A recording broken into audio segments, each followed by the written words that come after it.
Príjemný dobrý deň, moje meno je Zuzana Reptová, som expertkou pre oblasť grantov European Research Council, ERC, a v tejto oblasti aktuálne vypomáham aj Národnému kontaktnému bodu. V rámci dnešného infodňa si zhrnieme novinky, ktoré nás v tejto oblasti v najbližšom roku čakajú, prejdeme si pripravované výzvy a zároveň sa zameriame na pochopenie toho, aké typy projektov sa pre túto oblasť alebo do víziu tejto oblasti hodia. Povedzme si na úvod pár slov pre tých z vás, ktorí buď ERC ešte nepoznáte, alebo možno s ním nemáte dostatočné skúsenosti. Jedná sa o podprogram Horizontu Európa, avšak súčasne sa jedná o autonómnu grantovú agentúru s vlastnými pravidlami a vlastnými očakávaniami. Európska rada pre výskum bola nastavená ako jediný grantový program, ktorý funguje princípom vedci vedcom a venuje sa práve samotnej vede. Nevenuje sa inováciám, nie je zameraný na aplikáciu, venuje sa iba posúvaniu hraníc vo vede ako takej. Európska rada pre výskum je riadená vlastnou autonómnou grantovou agentúrou a táto určuje aj pravidlá hodnotenia a pravidlá implementácie a v priebehu dneška si trošku povieme, v čom sa od zvyšku Horizontu Európa líšia. Európska rada pre výskum je súčasťou prvého piliera programu Horizont Európa, čo v praxi znamená, že sa sem hodia také projekty, ktoré majú nižší stupeň technologickej pripravenosti, teda nižšiu TRL, niekde medzi TRL 1 až 3, niekde medzi základným a experimentálnym výskumom. Takým základným rozdielom medzi všetkými grantmi, o ktorých budete v priebehu tohto infodňa počuť, a ERC je, že ERC je jediným typom grantu v Horizonte Európa, ktorý sa zameriava výhradne na financovanie projektov individuálnych vedcov a vedkyň, teda nie konzorcií. Financuje PI, Principal Investigator, v jej alebo jeho vízii na vytvorenie vlastnej výskumnej línie alebo konsolidáciu vlastnej výskumnej línie, na rozbehnutie alebo konsolidáciu vlastného výskumného tímu v tejto línii. Čo je takou najväčšou výhodou grantu ERC je, že poskytuje hlavnému riešiteľovi alebo riešiteľke autonómiu po dobu až 5 rokov, pričom umožňuje financovať až 100% všetkých nákladov na výskum. Na rozdiel od zvyšku Horizontu Európa veľmi štandardne financuje okrem samotných výskumných tímov aj prístup k infraštruktúre, nákup infraštruktúry, náklady na terénny výskum a dokonca aj náklady na relokáciu v niektorých vybraných prípadoch.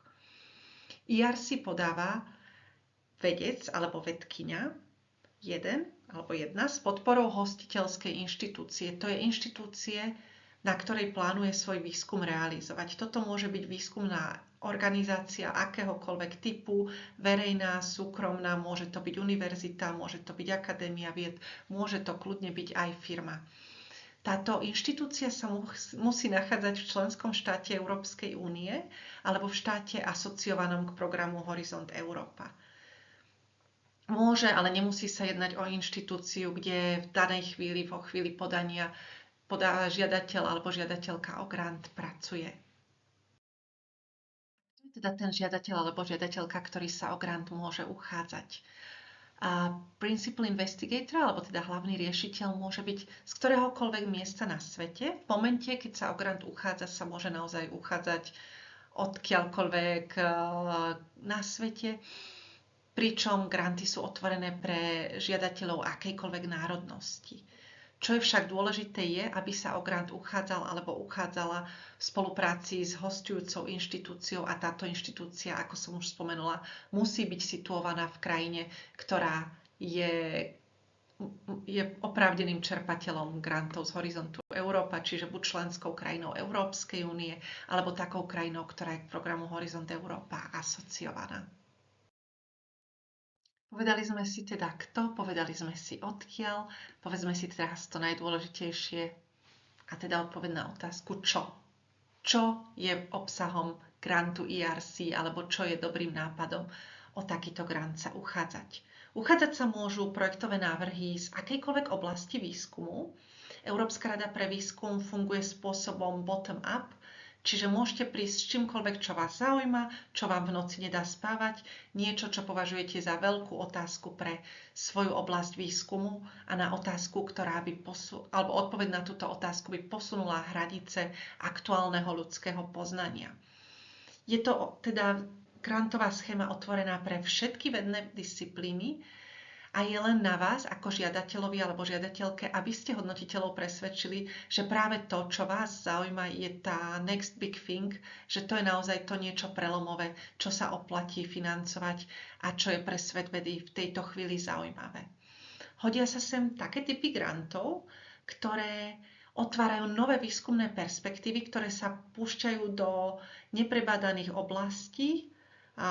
ERC to tak pekne nazvalo Frontier Research, Češi to tak pekne nazývajú badateľský výskum a jedná sa naozaj o výskum na hranici poznaného, nepoznaného, pričom tú hranicu poznania nielen tak jemnučko posunieme svojim projektom, ale naozaj akoby otvoríme nový obzor alebo tým posunutím hranice otvoríme možnosti aj ďalším po nás, aby na základe toho, čo my v rámci ERC projektu vyskúmame, mohli ďalej posúvať túto disciplínu vopred. Hodia sa sem teda také projekty, ktoré majú naozaj potenciál posunúť hranice ľudského poznania, ktoré častokrát zavádzajú netradičné, inovatívne prístupy a v tomto smere častokrát aj prekračujú hranice vedeckých disciplín, či už sa rozprávame o multidisciplinárnych, interdisciplinárnych, transdisciplinárnych projektoch. A donedávna platilo, že pre ERC sú extrémne vhodné tzv. High risk, high gain výskumné zámery. Prečo donedávna? Táto frazeológia alebo táto formulka vysokého rizika, ktoré je však vykompenzované tým, že ak sa projekt podarí, tak to bude naozaj veľký zisk pre vedeckú komunitu. Táto formulka bola súčasťou histórie ERC snáď od počiatku tejto grantovej schémy. Posledné 2 roky sa však už nevyskytuje v žiadnom z programových dokumentov, nevyskytuje sa v hodnotiacich kritériách a nenachádzame ju ani v briefingov pre hodnotiteľov a teda vieme, že ERC dlhodobo sa zameriavala na práve vysokorizikové projekty. V tejto chvíli sú takéto projekty stále vítané, ale nie je to podmienkou a nie je to niečím, čo by bolo vyslovene v ERC tlačené ako súčasť tejto grantovej schémy. Pripomeniem aj ďalší rozdiel medzi ERC a zvyškom programu Horizont Európa. Všetky ostatné granty, o ktorých počúvate v priebehu tohto infodňa, sa hodnotia na základe 3 hodnotiacich kritérií. Excelentnosť, impact, implementácia. V prípade ERC toto vôbec neplatí. ERC má len jedno hodnotiace kritérium a tým je excelentnosť. Vedecká excelentnosť podávaného zámeru v zmysle potenciál tohto nápadu posunúť aktuálne hranice poznania a zároveň jeho inovatívnosť alebo niečo, čo prináša, čo doteraz nebolo uskutočniteľné. Donedávna bolo súčasťou hodnotenia ERC aj pohľad na profil podávajúcej výskumničky alebo podávajúceho výskumníka. Ten aktuálne zostáva iba takým minoritným sekundárnym kritériom a to v prípade, ak je projektový záber vnímaný hodnotiteľmi ako niečo, čo má byť podporené. V takom prípade sa pozrú aj na profil človeka, ktorý tento projekt podal a na profil sa pozerajú iba s otázkou, má tento vedec alebo vedkyňa vo svojom profile nejaký dôkaz o samostatnosti, o tom, že tie nápady, ktoré navrhuje, budú nápady naozaj tohto človeka a zároveň má v tom profile nejaký taký dôkaz tej vedeckej kreativity, čiže toho, že vie zaujímavý výskum aj uskutočniť. Prejdeme si krátko jednotlivé ERC grant jeden po druhom. A tu aj tých z vás, ktorí ERC možno už dlhodobejšie poznáte, poprosím, počúvajte pozorne, započujete viaceré novinky v tom, čo vám teraz predstavím. ERC granty sú rozdelené podľa seniority podávateľa alebo podávateľky a začneme teda tým grantom, ktorý je pre tých najjuniornejších z vás a to štartovacím grantom. Starting grant je vhodný pre tých z vás, ktorí máte dokončený doktorát, kedykoľvek od 0 do 10 rokov po získaní doktorátu sa môžete uchádzať v tejto schéme. A výška takéhoto grantu je do 1,5 milióna eur a jeho trvanie je maximálne 5 rokov. Takou strednou úrovňou pre jemne skúsených podávateľov je Consolidator Grant pre tých z vás, ktorí chcete konsolidovať vlastný výskumný tím alebo vlastnú výskumnú líniu. Môžete sa oň uchádzať kdekoľvek v období 5 do 15 rokov od získania titulu PhD. Výška tohto grantu je do 2 miliónov eur a trvanie je taktiež 5-ročné. Následujú granty typu Advanced Grant, určené už etablovaným vedcom, ktorí majú vo svojej oblasti už nejaké výraznejšie výsledky, ktorí nejakým spôsobom svoju oblasť ovplyvnili alebo posunuli v priebehu posledných 10 rokov. Výška takéhoto grantu je do 2,5 milióna eur a jeho trvanie je takisto do 5 rokov. No a novinkou, ktorá nás od tohto roku čaká, je ERC Plus Grant, alebo tzv. ERC Super Grant, o ktorý sa vedkyňa a vedci môžete uchádzať kedykoľvek počas svojej kariéry. Sú to granty, ktoré sú určené pre financovanie nesmierne ambicióznych projektov a ktoré umožňujú zároveň dlhšiu kontinuitu financovania. Tieto granty sa budú do výšky až 7 miliónov eur na projekt v trvaní minimálne 4 roky, maximálne 7 rokov. A ako pri ERC už štandardne asi aj poznáte, ku každému z grantov je možné uchádzať sa aj o dodatočné financovanie do výšky ďalšieho dodatočného 1 milióna eur na infraštruktúrne náklady, či už je to prístup k infraštruktúre, prístrojové vybavenie, na relokáciu alebo na terénny výskum. Okrem novej grantovej schémy, ktorá nám pribudla, tí, čo pozorne počúvali, určite ste zachytili na predošlých slajdoch aj tieto novinky vo výpočte obdobia oprávnenosti. V minulosti sme mali veľmi striktné obdobie na uchádzanie sa pre Starting Grant, pre Consolidator Grant a potom Advanced Grant.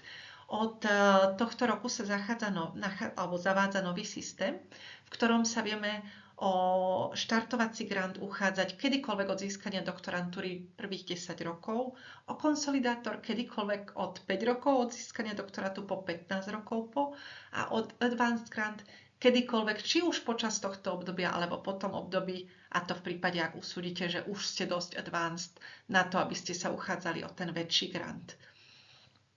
Prečo tu máme taký prekryv? Je práve, aby sa zohľadnila tá rozdielnosť výskumných kariér alebo tá rozdielnosť kariérnych trajektórií vedkyň a vedcov v rôznych krajinách EÚ.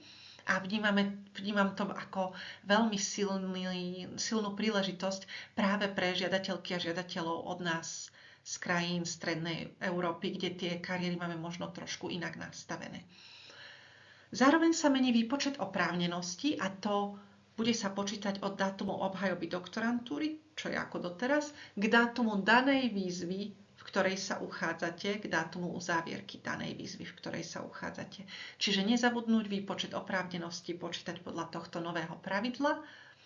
Zároveň doteraz platili pravidlá na predĺženie obdobia oprávnenosti, ak ste boli na materskej, rodičovskej dovolenke, dlhodobo sa starali o rodinného príslušníka, v medicínskych odboroch, ak ste sa venovali klinickej praxi bez toho, aby ste súbežne mali výskumnú činnosť. Tieto pravidlá zostávajú v platnosti tak, ako boli, nájdete ich v pracovnom programe pre oblasť ERC.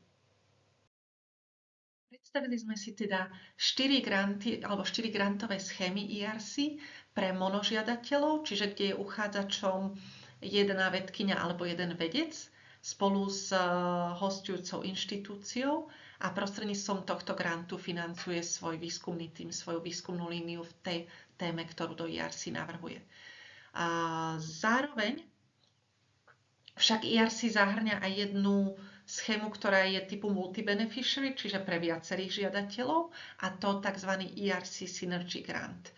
ERC Synergy Grant je určený na synergické spolupráce 2 až 4 Principal Investigators, čiže 2 až 4 excelentných vedcov, vedkyň a ich výskumných skupín. Títo musia byť opäť byť na hosťujúcich inštitúciách v rámci oprávnených krajín, čiže krajín členských alebo asociovaných programu Horizont Európa. Máme tu však jednu výnimku a to, že jeden z týchto Principal Investigator môže mať sídlo aj mimo týchto krajín. Čiže je štandardné do tohto typu grantov pribrať si nejakého jedného Principal Investigator z USA, z Japonska, z Korei, z ktorejkoľvek krajiny, ktorú by sme inde v horizonte Európa ťažko hľadali. Je to taký malý bonus, taká možnosť pridať si do spolupráce niekoho, kto má práve know-how, aké v Európe nevieme nájsť a kde synergia s týmto know-how prináša niečo, čo by inak nemohlo vzniknúť. Výška ERC Synergy Grantu je maximálne 10 miliónov eur, pričom opäť platí, že tu máme aj dodatočné financie na infraštruktúru, relokáciu a terénny výskum, a to až do výšky 4 miliónov eur. Trvanie ERC Synergy Grantu je maximálne 6 rokov. Povedali sme si teda, čo sa do ERC hodí, kto sa o tieto granty môže uchádzať, ako si vybrať správnu kategóriu grantu pre svoj stupeň kariéry alebo pre svoj zámer a povedzme si ešte, kedy sa uchádzať.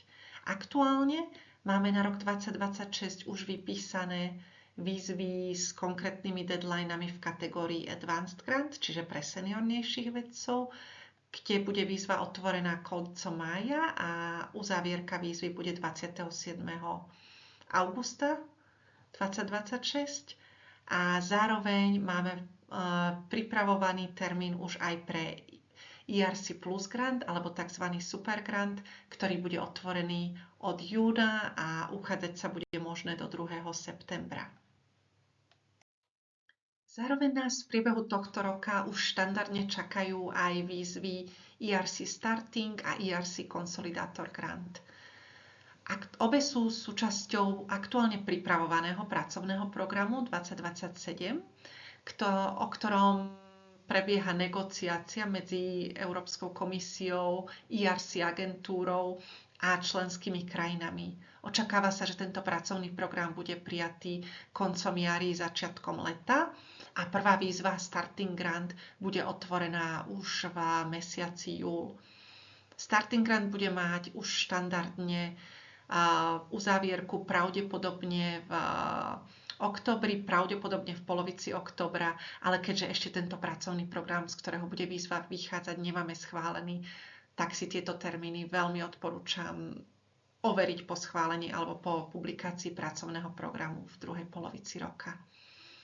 Zároveň výzva Consolidator Grant, opäť na základe skúseností a doterajších draftov pracovného programu očakávame, že bude otvorená v septembri a uzávierka sa očakáva v januári 2027, v januári budúceho roka, ale opäť určite sledovať vydaný pracovný program, pretože zo strany členských krajín aktuálne prebieha silná iniciatíva, aby sa tento dátum posunul naspäť do mesiaca december, kde zvykol štandardne bývať. Takže toľko k pripravovaným výzvám a k ich uzávierkám. No a na záver si ešte pripomeňme, kde hľadať informácie, ktoré vám pomôžu s lepším pochopením očakávaní, nastavení schém ERC, ale aj výberom schémy, ktorá je vhodná pre vás a prípravou projektu ako takého.